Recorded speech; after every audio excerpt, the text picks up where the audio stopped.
This is a short video on how to do a tensorboard build. The problem with tensorboard is it uses bazel, which in every release it has a breaking change and it's not consistent.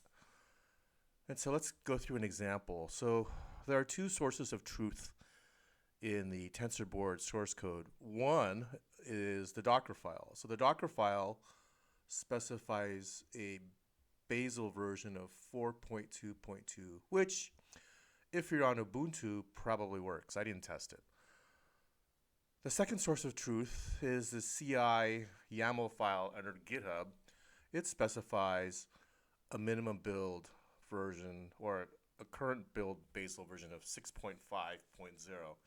And it turns out this is the correct version. But if you don't use this version, you get a lot of esoteric, odd error messages, which you can't find any fixes when doing a web search.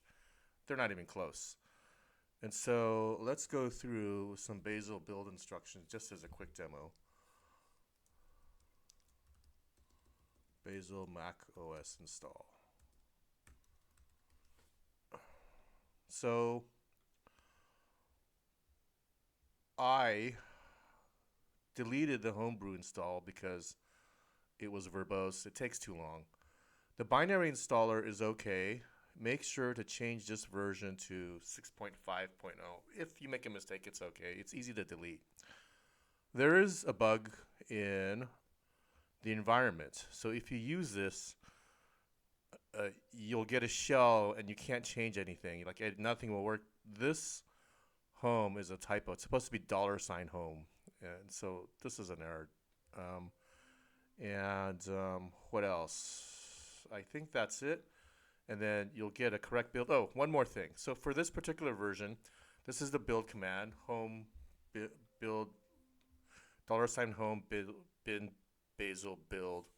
And you have to install absl-pi. You'll get a module not found error.